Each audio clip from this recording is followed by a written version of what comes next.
Enjoy the episode. Thanks for tuning in to Gin and Tantra. You have Daniel with you. Eric is off today, so I'll be driving the ship with our good friend, Remi Delaune. Remy, how do you say your last name?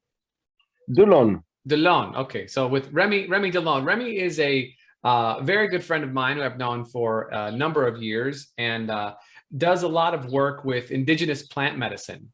So we're going to dive into the story of Remy today and, kind of bring everybody up to speed as to how his life is unfolded and why he's chosen what he's chosen.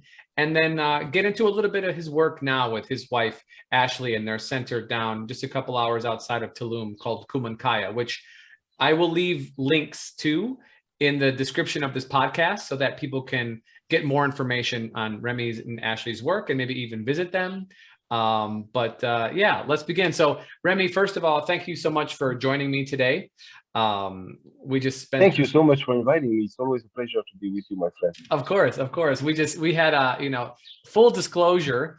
Remy and myself and my fiance and Remy's wife, we led a little retreat this past weekend. So we're very acquainted with each other at this point. So it's nice to be able to continue our work and our conversation here today. So Remy, let me ask just, I know you, but no one else here does. So tell me a little bit about like where you grew up, kind of your influences and we'll start there. So I was born in the southeast of France, in the French Alps, and my story began when I entered a monastery very young. I entered into an Orthodox monastery. I was seeking for some answers that I think was important for me to find before anything else. And so I entered into the monastery when I was 17 years old. And 20 years later, I encountered the plant medicine. And we will talk a little bit more about that, but that's when my life take a turn, I would say. Yeah. But so I grew up in very countryside area of France where lavender, olive trees are growing.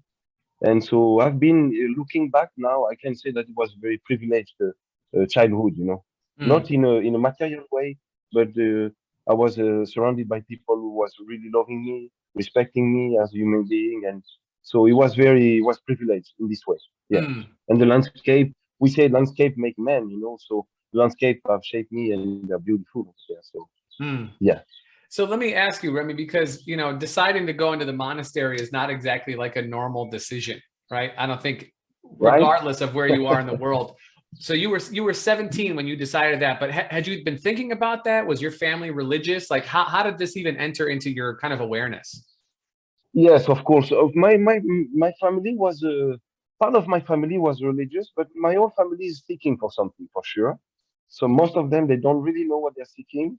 But yeah, the other part who was I've been raised in were very religious, and so for me was kind of natural. Though not my entire family accepted it when I entered into the monastery. Yeah, for about 10 years after that, I didn't see my mother because she was against my choice. Wow. So it was a big choice, though. Yeah, and I was 17 years old. You're a very young man, And I say 20 years. So my life has really started at 37 years old. When I get out of the monastery, that's when I discover what was happening really in the world. And so make me more so conscious about my work and my service to the people, Yeah. And, we don't have to go too deep into it, but the life of being a monk essentially is not something I think that is very well known in life. Right. In any culture, doesn't matter, Western, Eastern, there's not many monks. There are some, obviously, but not too many. What were, now that your work is obviously different, what were some of the things that you take away that you share with people when they say, well, how was it? 20 years is a long time. What did you learn? What are some things that you share with people? Well, I always think for myself that living in a monastery is already a form of prayer. So to say that as after 20 years, you don't necessarily, of course, we pray a lot. We have those services at certain hours, but you cultivate the state of prayer more than an action of prayer. You understand? And that's what I really, when I understood that it was already in me, the state of prayer, I thought I could bring that outside, to help more people. And it's so yeah, but it's hard to explain because the life in the monastery is very different. It's complete silence. We wake up very early. It's basically you pray and you work, and that's it. And so because I entered very young, the abbot of the monastery was very wise man, old man, advised me to keep studying homeschooling, if you like, or monastery schooling from the monastery. And I was going outside to do my exams. So I did the 7 years of philosophy like that. So I'm a doctor in philosophy. I did 5 years of theology. So I have a master in theology and 3 years of musicology. Mm. So it was also very, lots of studies, 15 years of studies upon 20 years at monastery. So yeah. Mm. That's a lot. Mhm. Do you, Yeah. I guess my, kind of like my deepest question is, at 17, we're very impressionable, and the world is Mm-mm. a big place. We're influenced by all kinds of different things. Like, why did you choose that? What was the attraction for you? So for me, it was very clear. I mean, few experiences lead me to the door of the monastery earlier than usual. Yes, for sure. Some really, I had an experience of an avalanche where I had a near-death experience a few months earlier. So everything really prepared me earlier than usual. But for me, I was having those questions in my heart. The main one was, if there is a God out there, I got to meet the man first thing first. And Mm. after I can go with my life. It was I cannot live my life if I don't answer this question first. That was Mm-hmm. as obsessive, I would say, at this time. Plus, after that, if you speak about living in a monastery, you speak about also of calling. So it's not just what you decide; it's something is waiting there for you. Mm. And so that's what happened to me. Yeah, 17 years old, I went one day. It's hard to explain, but my life was where I'm supposed to be at the right time I'm supposed to be. And so it was almost like my life was ending at the monastery. The feeling was like Mm-hmm. that. Mm-hmm. So I myself, I don't question that. Okay, the feeling is like that. I do it. And I stay because I'm very stubborn. I stay 20 years. So Yeah. you're like one of your main cruxes was to before you can move on with your life, you said, I have to encounter God. This is important. This I is have to most do the important. experience of the presence of God in a conscious way. Mm. Only then I can go with my life. And do you feel like that happened? Do you feel that Yes, yeah. yes, but not as I was expecting it. Okay. Yeah. And so it's not necessarily like an experience in a moment, but it's over the years. Over the years, something is really revealing itself. And it's as the monk said, the seek of God is not something that you find like an object, is in the pursuit of the presence of God. You Mm. understand? Mm-hmm. In the movement towards Him that you find Him. Mm. And so you were there. So you have this experience of moving towards God, right? Day Yes. by day, prayer by prayer, movement by movement, studying, not always Yep. God, philosophy and music are not, Yep. I mean, of course they're divinely inspired perhaps, but you're not studying the Bible or scriptures or something No. like this. No. No. No. No. And then, so you're here and you're feeling like you're moving towards this state or moving towards this existence. 20 years goes by. I mean, because who knows how long that feeling is going to take, right? Maybe it Yep. takes 50 years. But at some point you decided, or how did it come about that you said, okay, my time here is no longer needed. I have accomplished my goal. What brought you to that? I'm myself. The way I function is that if my heart is into something, I'm going to give 150% of myself to this thing. Mm, If my heart is not anymore into this thing, I cannot do it anymore. right. And at some point, it wasn't a matter of faith. It was more a matter of how I'm going to live my faith and the community life amongst the monks. And I wanted to discover more, and I wanted to share more of of to be able to be at the service more of the people, because Mm-hmm. at the monastery we are at the service of the humankind, but in a very remote way.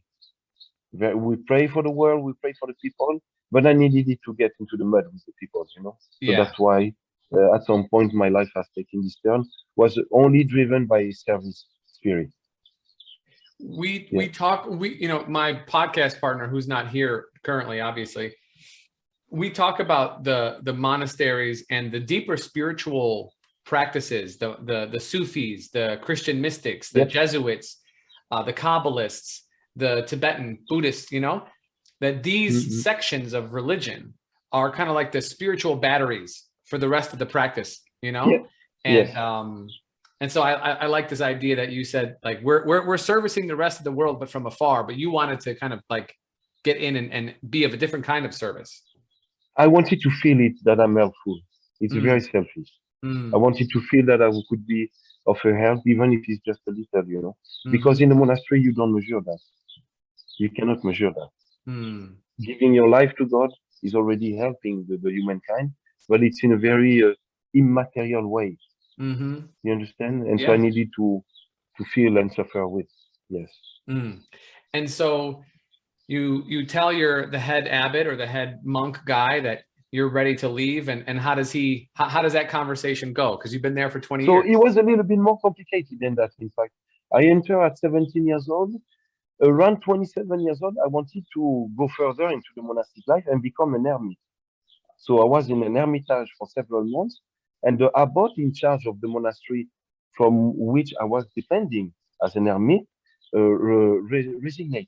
He wasn't abbot anymore, and so the monk did an election and elected me abbot of the monastery. Oh wow! So one day I have a little monk that came to my door, knock at my door, and say, "Hey, you're the new abbot. You have to come back at the monastery." And my first reaction was I refused. I said no, no. And so it took me a few days, and after I say, okay, if there is the election, it's not my will. It's not about what I want. It's about what the will, the will with a big W, the will of the world and the will of God. So I went there and I accepted. I served 10 years as an abbot of the monastery, and that has also contributed to lost my track a little bit because it was too much responsibilities and almost sometimes a little bit church politics. I was asked to do, to obey the bishop and everything, and that was complicated for me because I was doing stuff that I don't believe in. Right. Not bad stuff, but decisions of church, So sure. I was doing so. Yeah. And so then now you're in charge. Yes. And you tell now you're not just leaving the monastery, you have to step down as the head of the monastery. Yep. So it was very complicated. I had to form my successor, say goodbye to everybody. I struggled with that for about 3 years. My last 3 years of my monastic life was really, should I or should I not? So it was a fight. And it wasn't choosing about two things, one negative and one positive. No, it was, do I stay at the monastery where I feel perfectly fine? Or do I go to serve the people where also I feel perfectly fine? So it was a kind of a dilemma. You understand? So yeah. You had a desire to help, but it wasn't. Yes, it's not so clear. I'm very curious, Yeah. And I think curiosity is the nerve of life, Yes. So I trust my curiosity. Yeah, we coined this term a couple of weeks ago. Curiosity is the passion for experience. Exactly. Yeah. I can relate to that. So okay, so you step down as monk, you step down as abbot, as the head of the monastery, and you're leaving. Where do you go? What's the first thing you do? Like, I mean, this is interesting. So the first thing I did is to put an ocean between me and the monastery. I went straight into the Amazonian jungle. So I went from the high mountains in the French Alps, where the monastery was, to the deep Amazonian forest. I needed a break and a complete change of mind, change of landscape and everything, change of language too. I needed a big change. So that's what I did. And also that's where I've really deepened my relationship to the master plants, To the what? I'm sorry, you broke to the what? To the master plants. Oh, master plants. Yeah. Yes. So before we go there, let me just ask, like, why did you choose the jungles of the Amazon? I mean, it is the opposite of a monastery in France. I agree with you, but like, you could have also chosen like, I don't know, like Ohio, or Canada. Well, it's because when I wanted to step away from the monastery, I decided to go to the jungle for a few weeks only, just to change my mind and to drink some ayahuasca, some plant medicine, and maybe do some kind of cleansing a little bit and to start fresh again. But when I went down in the Amazon, that's not the way it happened. I stayed in fact 2 years straight, and so I found my maestro over there. All of that wasn't expected at all, and that's where my path with the medicine has started to be serious. So just to give people a little clarification. So you went to the jungle, and had you tried ayahuasca previously? Yes, yes. I was an original abbot, you know, and so as an abbot, you have a little bit more freedom than other monks, and we also have few weeks a year to go to visit our families. I wasn't going visiting my family. I was doing ayahuasca seminaries or peyote at the beginning when I started the plant path. It was with peyote, so I wanted to experiment those alternate state of mind, state of consciousness, you know. And your introduction to this, so I have two questions. Your introduction to this altered state of mind, we'll start there, then I'll get to the second one. When was your introduction to this? Because obviously it was a strong introduction if it carried itself with you throughout your entire monastery career. So my first introduction was a very one. I ended up eating too much LSD as a very young teenager. I was experimenting as a teenager. Sure. And so that's one of the two experiences that brought me to the monastery. The first one was the avalanche, and the second one was I ended up eating 10 tabs of LSD at once and having a full shamanic experience. I mean, a full like existential experience that changed my paradigm forever. So yeah. But I wasn't into the drugs when I was young. It's just I was into the experimenting the limit of reality. Sure. The borders of reality, you know. So very easily I was doing snowboard, all those kind of like adrenaline sports like that as a young man. And also drugs was to push it more inside, within, push the limit within. So that's how I ended up doing way too much LSD for 17 years old young man. And that's why I'm here today. Yeah. So I'm very grateful for that. It was more than just a teenage experience, you know, it was an encounter, for sure. Yeah. And so then you carried this desire for conscious experimentation, for, you know, internal work with you throughout your monastery career.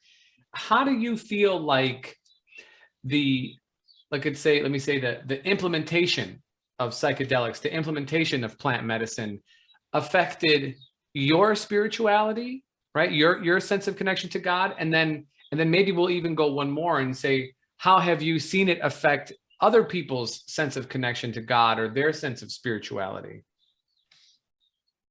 Well, I have seen more conversion to God in my ayahuasca practice than during 20 years at the monastery. Because if you like, for me, the psychedelics, it's like experimenting what's possible. So we experiment certain states. We know it's possible. After, we have to go back there by our own work. The substances, the plants we're using are not doing the whole work. They show you. You can see what's possible. And after, you got to do it by your own work. At the monastery, for example, for me, when you live in a monastery, it's like a long diet. It's a diet of prayers. So you do the same thing than the people in the jungle 5,000 years ago, or you know what I mean? It's the same thing. It's the same practice. It's to develop a spiritual practice that connects you with the energies. And so how does the use of psychedelics continue your practice, you know, continue your movement? Because I'm assuming then that this desire or a longing, if I'll even say, for connection with God, connection with spirit, whatever you want to call the name, is still something that's strong within you. How does the plant medicine help you on this path now and, you know, moving forward? So yes, first I want to say that the practice of the plant medicine in general and ayahuasca is not a religion. It's really a technique, a medical technique. The difference with our Western medicine is that it's also sometimes touches at some spiritual layers of existence, which our Western medicine doesn't. And so that's the first. After that, how they help me. For me, it's as easy as that. That God is light of everything, of the soul, of the mind, of the body, and so the plants are seeking the light. I'm just following them. Right. Seeking the same light. Okay. I like this. Yeah. So you left the monastery, you went to the jungle because you had tried ayahuasca before and you wanted to go experience it in the jungle. Yeah. Yeah. Yes. And then so you thought you were going to go just for a couple of weeks, but it was much longer than a couple of weeks. You ended up staying for 2 years. Yes, when I entered there and I met my maestro, everything changed. I understand that's okay. The first thing I learned is like everything you think you know, after your 7 years of philosophy, 5 years of theology, years of musicology, everything you know, just forget it. Stay open. Now you're gonna really learn.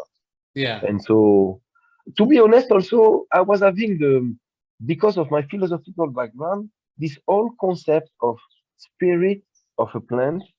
You know what I mean? Yeah. Vegetal consciousness was a little bit kind of a joke for me. A joke? I was like, yeah, a joke. Yeah. Tell me about it. Tell me about it. I went there also to prove them wrong in a way. And I stayed. So and you stayed. You proved yes. You proved yourself wrong. Yes. I like that. And just for our audience, when Remy refers to his maestro, this is your teacher, kind of like your. Yes. He's a person. His name is Ricardo Amaringo. He runs Niue Rao, Centro Espiritual in just outside of Iquitos in Peru. And so if you say the word maestro, I just want people, because that's I know what this means, you know what this means, but generally people don't know what this means. So this is his plant medicine teacher, his kind of like head shaman person who has instructed him. My teacher. And so you stayed at the retreat center, at this ayahuasca retreat center for 2 years. Yes, I did what we call an apprenticeship diet of 2 years. Okay. So you're in isolation in the forest, which wasn't very different for me from the monastery, so that was okay for me. But you also have a very strict diet, and you're taking that your teacher is giving to learn from plants. So the whole concept of learning from a plant for me was kind of weird, but also what was very interesting about it. So whatever the protocol is, day by day, week by week, month by month, you're taking different plants and letting them be, and they're not psychedelic. They're just regular, local plant life, trees and some are psychoactive, some not. Okay. But all of them they're psychoactive in a way that when you take them, you don't necessarily have any effect. But at night, you're going to have your dream, which start to be like really different. And your dreams start to teach you. And so that's where I say that, they're highly psychoactive, but not necessarily psychedelic. I think that's a really nice distinction, actually, because when I hear psychoactive, I think visions, blurry, kind of like, whoa, right? Like being high. But then you're making a distinction between psychoactive and psychedelic. Psychedelic, probably more what I'm referencing. Psychoactive, you're referencing changing of the consciousness on some level, whether it be dreams, meditation, whatever. And everybody has already experienced that the forest in itself, no matter if it's a subtropical forest or our forest in the States or in Europe, they all are psychoactive. Just being in the forest is psychoactive. That's a really great distinction, and I agree, because I practice Chinese medicine. We use herbs, and the herbs, it's the same thing. Plants, herbs, they have personalities to them. The plants have personalities. I know maybe for those of us who study Chinese medicine who listen to this podcast, then they'll understand. But for those who don't study plants, even if you garden, maybe, right? You can notice that there's certain plants they're sensitive to different things, even though it's the same environment. Some are more sensitive than others. And so I think there's this, you're building, if I could say, you were building an intimate relationship with the subtle plant energies. Exactly. And those are subtle energies, as you said. Yes. So now you're at Niue Rao, studying under Ricardo, using ayahuasca. plant medicines, very strict kind of lifestyle. You spend a lot of time on your own, but you're kind of living in a little small little hut in the jungle. And then, you know, now at this point, you're what, 39 years old, almost 40, I'd imagine? At this time, yeah, I was 37 when I left the monastery. Yeah. So at this point now you're like, you're into your life. I mean, you're a grown man at this point. Yes. Well, I'm still learning it. I'm still learning a lot.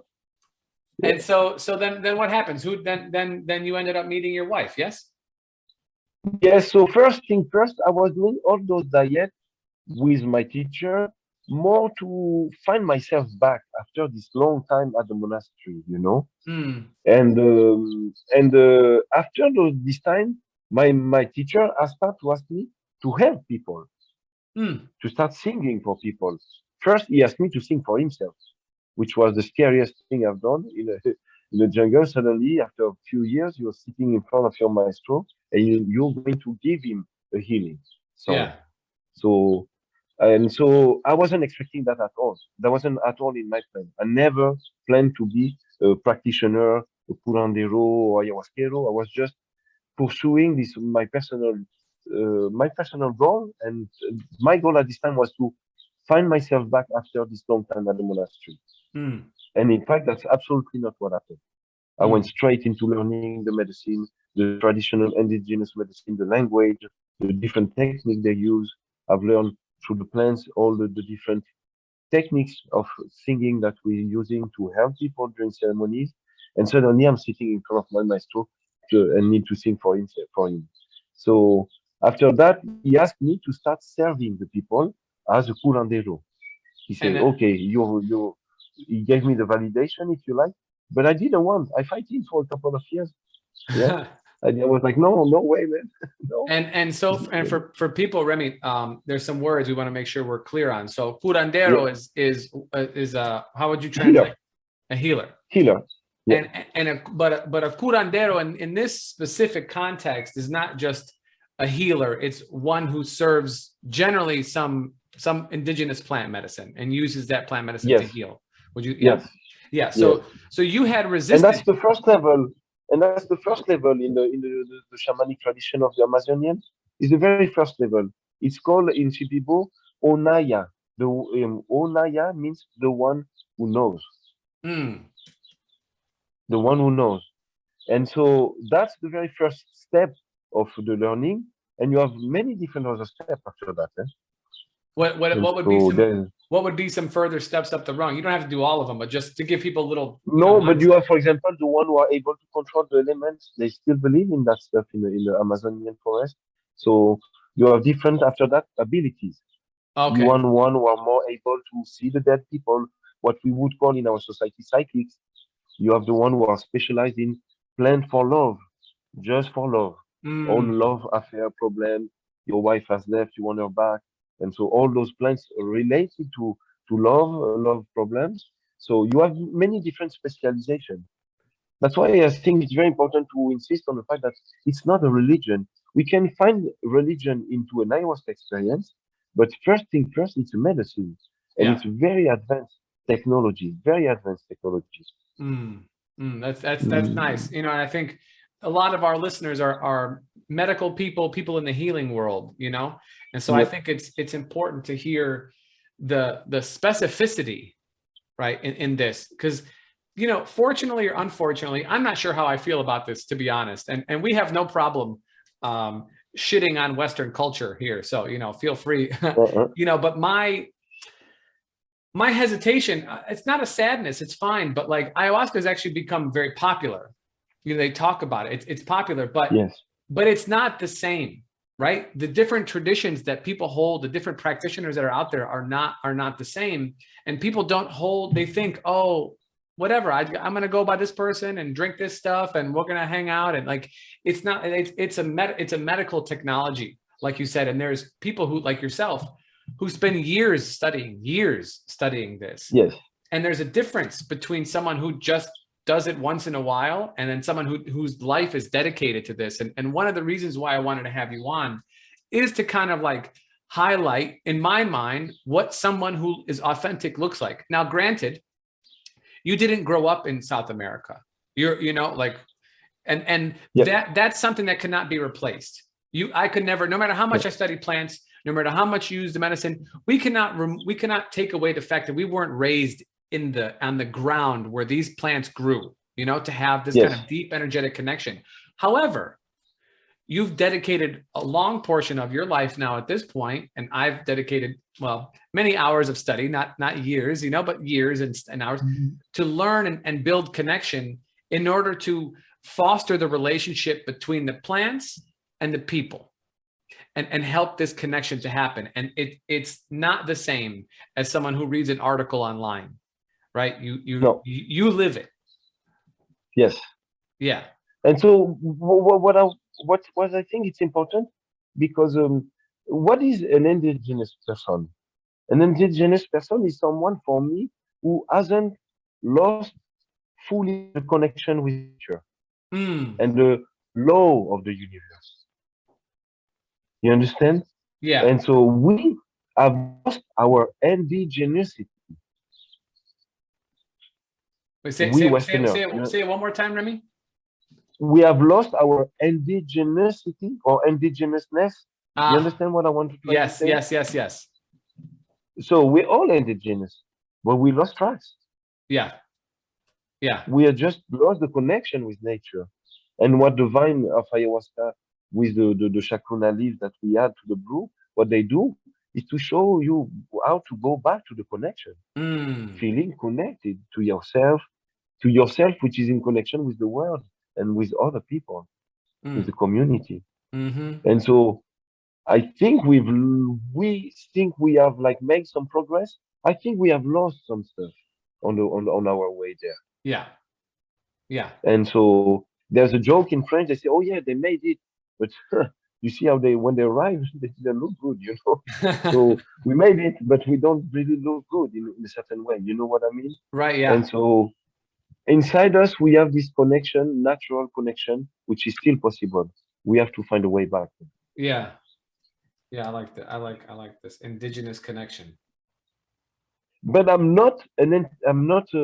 mean, I think also for me to be able to explain it, for me, the future will be a mix of vegetal and technology.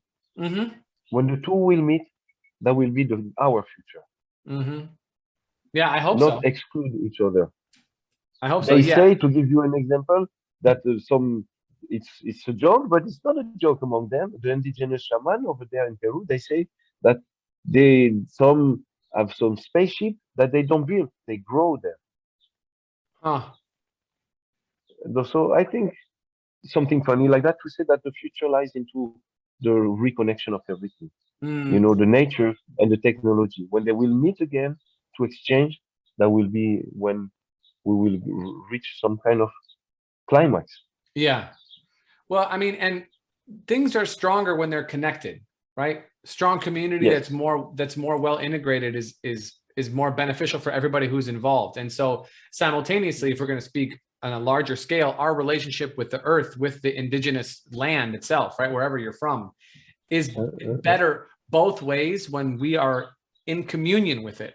You know, when we're using it in a way, not just simply extracting one way, because that's the relationship now. It's extraction, extract. But you cannot. Nobody can give infinitely. Even you, person, love to give. You still have to sleep. You have to eat. You have to recover. You know, the same thing goes for everything. So I, you know, from, as they say, you know, from your mouth to God's ears. I hope that you know, I hope that's possible. You know, moving forward.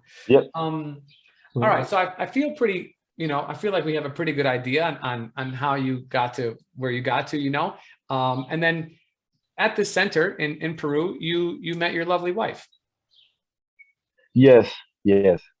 After 20 monastery, I met her, which is also the first woman I lived with. I have to say it because it's after 20 years of monastery. I had experience young, but no, I discovered love, true love, unconditional love with my wife for sure. And so that's what we met at the center where I was to study the plant. She came for personal healing, and that's how we met. That's how we discovered each other. And we met on the full moon of the summer solstice. So that was gorgeous. Mm-hmm. Yes. Mm. And Oh, also that has added something to my personal journey, because when you live in those very abstract tensions, I would say, towards God, when you live in a monastery like that, you forget that you're still a human body and human needs and also emotions, feelings. So I had to rediscover that with my wife, and so I'm still learning a lot about it, yeah. mm. And so I moved after that. I moved to a place where we lived a couple of years in next to Chicago, next to Springfield, exactly in Illinois. And after we decided, after a few years living here in the Midwest, we decided because we were doing ayahuasca ceremonies on the weekend only, kind of underground, I have to say, a little bit because of the law of the country here. Yeah, We had yeah, no choice. the legality of it. Yeah.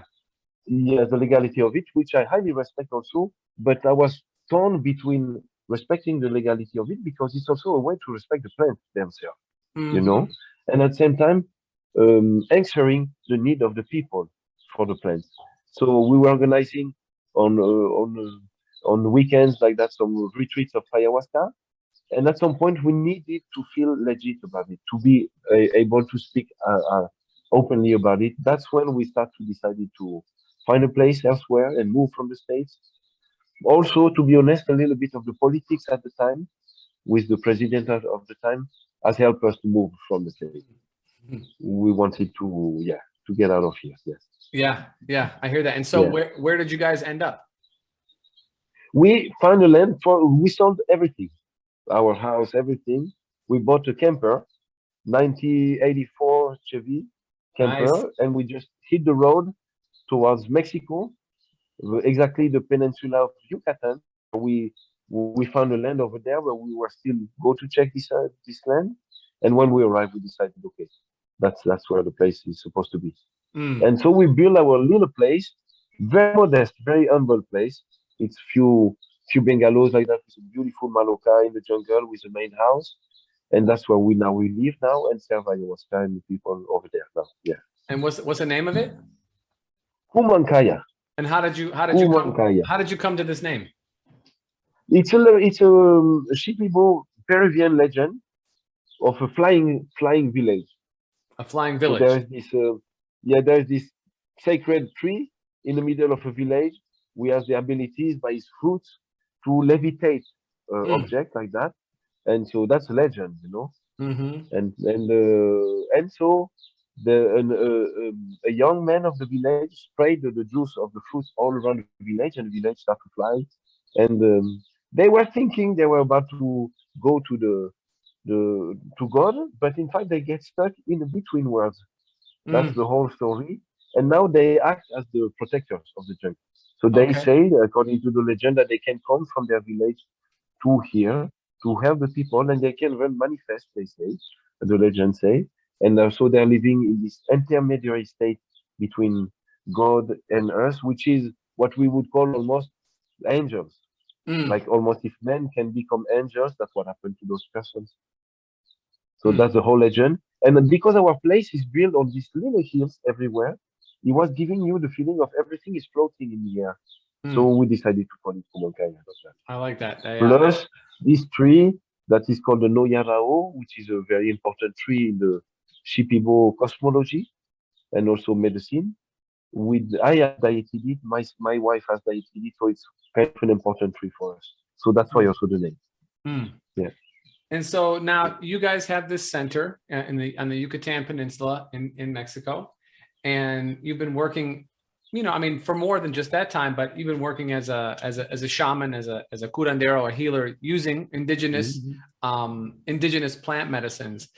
I guess what are what are some things that you've experienced? Some stories you might want to share for people listening. Well, I have a bunch of them. Sure, yeah, it's all good. I mean, this Uh, this is this is story time. This is the fun part. so yeah, what do you want story about how we created it or stories since we're working now?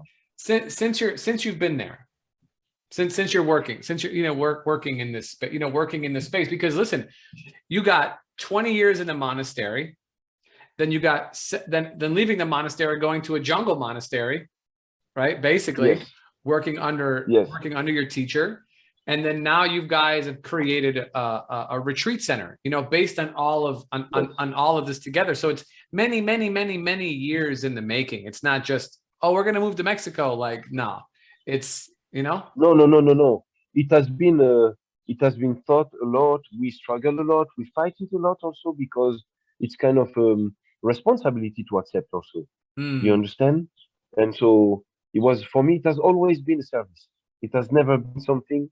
And I think it's very important for the curanderos that his own personal ego's issue must have been treated first. If you're looking to be a curandero, to find your own personality and to find your own strength, no, you got to find it first.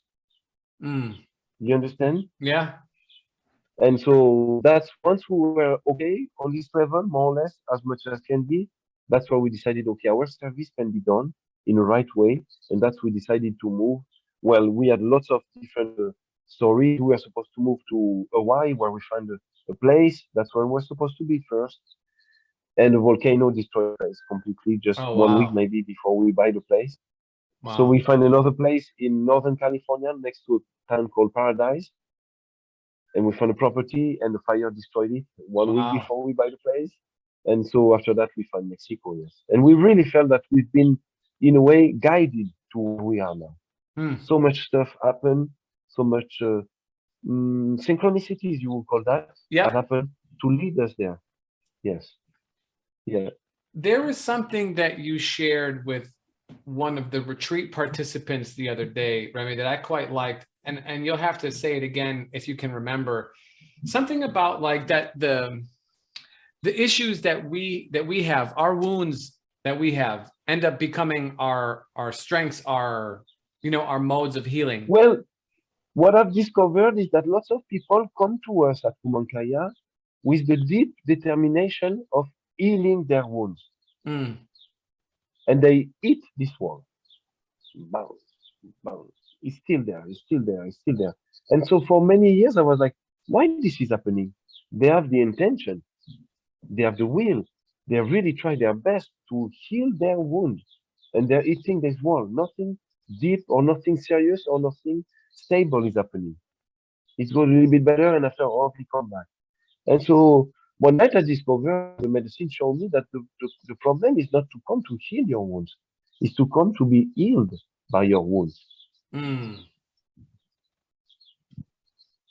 You're not going to ayahuasca to heal your wounds. You're going there to listen to your wounds, to be healed by them.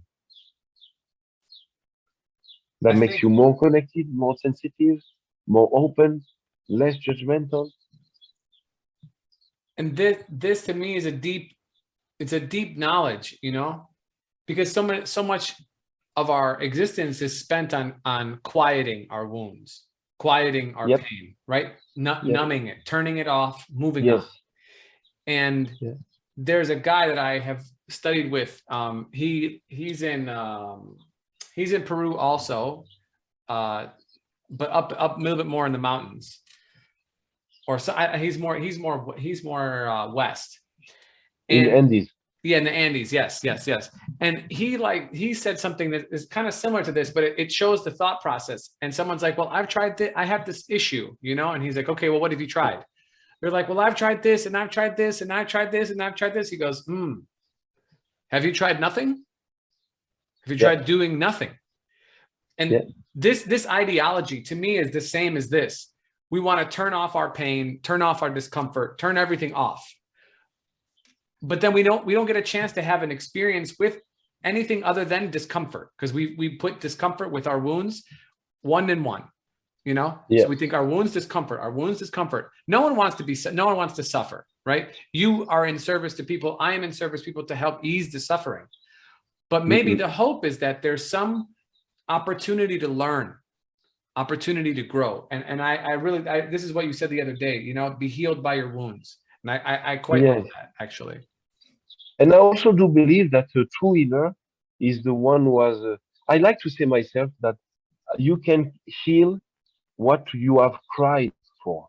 You understand? And the more you have cried for in your life, so the more pain in a way you've been through, or sorrows, and you understand, the more you're able to have a true healing energy towards someone else. That experience, that resonance lives within you, and it becomes a not a scar, but some learning, something that you can take with you moving forward. It's like a sensitive cord. Yes. You know, it vibrate. Oh wow, I feel that. It can vibrate super strong. It can vibrate lowly, more low, like that. So it's just to find the way to vibrate in harmony with someone else. No matter if it's the pain is bringing you there, no matter if it's the joy, no matter if it's an accident, no matter if it's some shamanic practice. But when you find the sensitive string inside you that can vibrate with someone else, yeah, you find the right path for sure. And so that makes sense? Yeah. When someone sends you guys an email, or they give you a call, however they get how do people get a hold of you? They send you emails? So first thing first, I'm not in charge of all the I know this is programming. This is marketing, Remy. I'm marketing you. So how do people Yes, you have to contact my wife Ashley, which is super good at that, by email or by Instagram, I think, and Facebook. But the easiest way is email, for sure. Okay. And you think you said you're going to give the email, right? Oh yeah, for sure. Yeah. That's part of it. But so someone reaches out, okay, and they say, I have this issue. I want to, experience enlightenment. I want to, heal from my broken heart. I want to fix my irritable bowel syndrome, whatever. Okay. How can you help?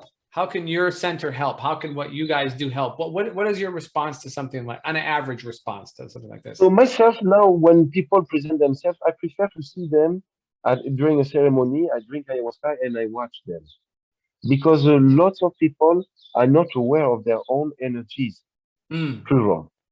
So they can give you a whole picture of their life, a whole picture of their own problems, and have completely different energies inside them that we have to deal with. So I prefer to see them during an ayahuasca ceremony. They don't necessarily need to drink, but I need to drink to see them, so I can know them on an energetical level, and so I know what to do with it for them. Because most of the time, like we all have done that at some point, we want something precise, but in fact we need something slightly different. You understand? Yeah. So people come with their ideas, their wishes, their goals, which we try to help them fulfill, but most of the time it's the discovery of what they really need, in fact.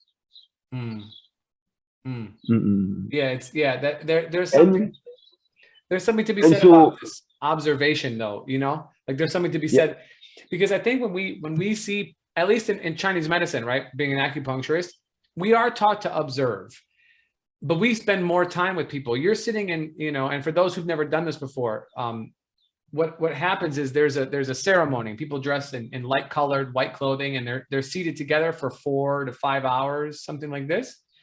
And people drink the medicine. However, I want to make a point here. You can still go to their center and not drink the medicine. You don't have to. It's a healing ceremony. And traditionally, I think most of the time people didn't drink the medicine. Only the shamans did. Exactly. Back in the days, only the practitioner and his assistant were consuming the medicine, and the people who were coming from the village, no, they were just coming, receive a song, sometimes a slight prescription of herbs to prepare for themselves, and they were leaving. And so the thing is that the apprenticeship we are going through is to be able to develop this ability to see the energy, the unbalances, to see all the soul loss, to see all those energies inside the people. That's what we learn. So the medicine, when you drink it, makes you see stuff. But we, as practitioners, have developed the ability of really seeing what we want to see, the energy of the people, what they are going through energetically. So everybody can see the energies, but we as practitioners have developed the ability of, okay, that's what we do. That's also why we need still, I think at some point it will stop, maybe after after a few years, but we still need to drink the medicine to be able to see, because the medicine is the ability, it should give you the ability to see. Mm-hmm. Yeah. Mm-hmm. So people come to this healing ceremony, right? And most people are drinking the medicine. Not everybody, but most people there, you yourself included. And then as the evening wears on, you guys are singing these healing songs, right? Or healing prayers, if you will. Icaros, they're called, right? Yeah. And you know, they're it's like mantra, it's like prayer, it's a healing vibration, healing intention, healing words in a different language. And people are transformed. You know, I can say for my own self, you know, being somebody who drinks, being somebody who doesn't, being a person who is healing, being a person who is doing the healing, you know, both sides, that people are oftentimes transformed. You said it earlier, it shows you, it doesn't do it for you. You still have to do your work, but it kind of opens the window and says, there, you know, this is one of the opportunities for you to go and for you to grow. And so you and your wife as the curanderos, as the singing shamans, you know, people come up and they receive these icaros, these healing songs. And so when somebody comes up and they are receiving a healing from you, what, you know, like what's happening on your perspective, you know, because I mean, I've asked this question, but I doubt that anybody here listening to this podcast has ever gotten a real kind of like, you know, I don't know, bird's eye view or something like this, you know, on the inside. Yes, I understand. So for me, it works in the many different ways. Most of the time is that when I drink and I have someone singing in front of me, as I'm start to sing for the person, I have this kind of screen in between me and the person, and I start to see stuff on the screen, like these harmonies. It can be very different. It can be, so that's the first layer, I would say, the basic energetical readjustment, cleansing, and reharmonizing. Mm-hmm. After that, you can also sometimes see more than just the medicinal screen, as I would call it. You can see spirit. You can see people who have like spirit of the dead attached to them. So it gives you also the opportunity to see what's in the other world, the spiritual world, you know, not just energy. So you have the first layer is basic energies. Is the liver is right? The liver seems to be like disharmonious, something is not right, or the stomach. You can see the energies of the body like through a screen that give you really, and every curandero develops his own system of interpreting the vision that works for him. That's also what I really like, is that there's no system. What works for me doesn't work necessarily for my wife, and the contrary. So you develop your own way of understanding. You have this first layer of the energies. After that, you have the more spiritual, when there is some, some people who have lost some dear ones. They're still around. I mean, there's some more psychic stuff, I would say. And after that, you have also the level of emotions. Sometimes I don't see anything, but I'm going to be absorbed in few seconds in one very intense emotion. I give you an example. Okay, I have this person, a man that comes sit in front of me. My wife is telling me what I'm supposed to sing for him, giving me the intention of this person. And as I'm sitting like that, I'm overwhelmed with this like rage, or feeling of rage in few seconds. The weirdest for me is when it's sadness, because in few seconds you like at the edge of killing yourself. Like in few seconds, your entire world within change, and you're depressed to the point that you would hang yourself. You know, in few seconds. So that's those emotional balances, like that movement. That's what's more complicated for me, but it happens also. So it's not necessarily visionary. It's also very emotional. Yeah. You feel what the person is feeling. You're in the same boat, you know. Yeah, they call this like a resonance, energetic resonance. Yes, exactly. Yeah, and so you have visions, you have a resonance, emotional resonance like that, and you have also intuitions that you do stuff when you're under the guidance of the medicine. You do or you say stuff that you are not really aware, and it's pure intuition, pure and that's what the people need. Yeah. That's the way it works for me, the 3 different levels. I think that they would call that intuitional experience the flow state. They call it, right? You're just sort of, Yes. you're in the flow. You're doing as is Exactly. asked to you. Yes. Yeah. And you're witnessing it as you're doing it. You're witnessing it. Yes. That's a very paradoxal state that I really like.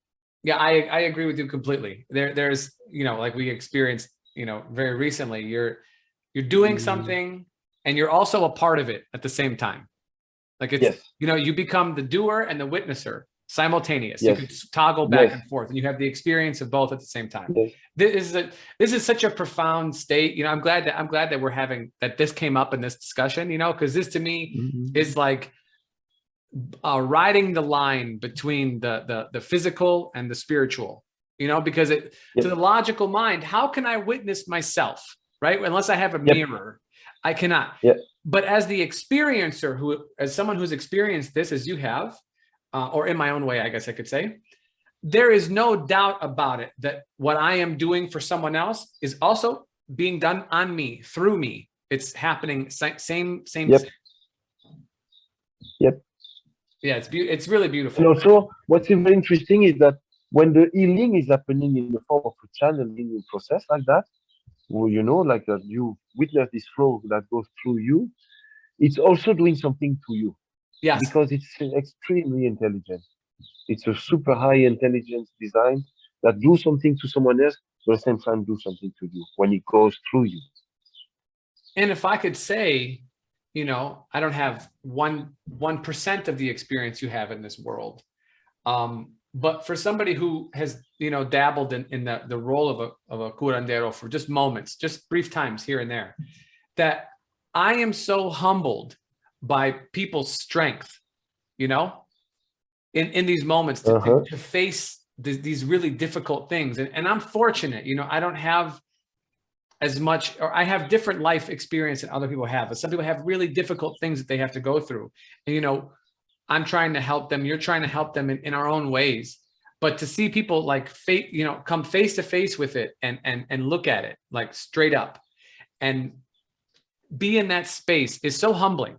Like I don't like that people suffer, but I'm also very humbled by the fact that like they're here working on their things. They're presenting it to someone else. They're being very vulnerable. They're asking for assistance, which, sometimes I have a hard time doing. Maybe it's because I'm a man or, Western brain, who knows? But to me, it's just like it's a very different kind of mentality, a very sort of open space, and not one that I take lightly. No, absolutely. And the reward of it is when you see the smile on the face of the people, it's not money. The reward is when you see the people leaving, they have this like large smile on their face and you feel their energy is like bright and light. That's when you get your reward. And that does something to your heart, Yeah. So that's also that's the reason why we do that, Yeah. I don't know why I'm doing that exactly, but I'm doing it and I really enjoy it, and I enjoy the people I'm meeting on my path. Really. Well, like you said, I trust the process. You said in the beginning, Remy, that whatever you put your mind on, whatever you put your heart into, that's the decision. You're in it 150%. And you've chosen to put yourself in this place. And so you're in it 150%. Yes. As long as I can. As long as you can. Because I start to have some white hair now. And then one day I will not be able to do it again. And so as long as I can, I'm going to do it, for sure. Yeah, and as long as you're working, I'm happy to help. I'm happy to be of service, and I'm very happy to recommend people to come see you guys. Oh, thank you so much. I enjoy working with you. It's always great. Always learning something, and the flow, the flow is there. Yes, for sure. Yeah, absolutely. Well, I think this is a good place for our conversation. Is there for people who are listening, maybe who might be interested in coming to visit you guys down in Mexico, or thinking about maybe even using the medicine? Like, is there, even if it's not with you, but maybe somewhere else, because the medicine is all over, fortunately, it's good. Yep. From that perspective. But, let's say someone doesn't know anything, they're their very first time people, or maybe they've done it once. What would you look for in a shaman, in a healer, in a curandero, in someone who's serving any kind of plant medicine? Being on the other side, what would you look for in if the opportunity comes up for somebody? What were some questions that you would ask? What would you do in being a rookie again? If I would be a rookie again, I would really tap into my curiosity and trust it. That's one of our best instincts, our curiosity. And so if you're curious about something, there's something there for you. If you're curious about ayahuasca, there's something there for you. If you're not curious about ayahuasca, don't do it. You understand? So I would say just trust the medicine, trust yourself first, and just experience it. Yeah. Come and drink. Yeah. Yes, I agree. I agree with that. Awesome.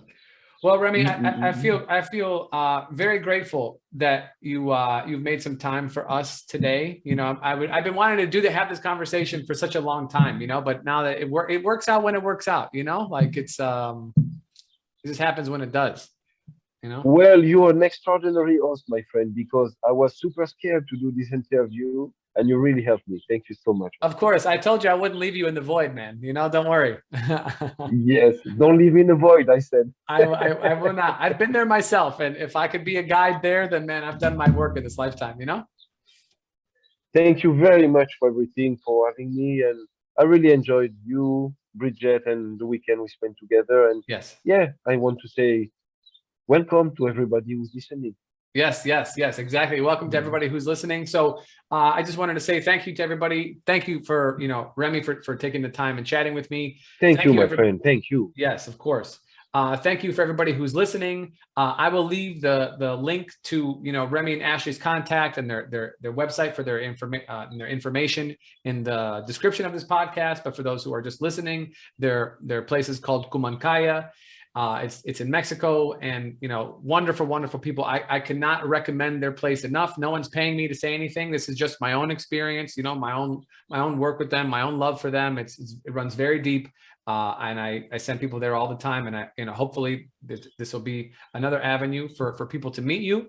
You know, if you found today's conversation useful, please share it with your friends. If you're listening to us on Apple Podcasts, leave us a review. It definitely helps out the show.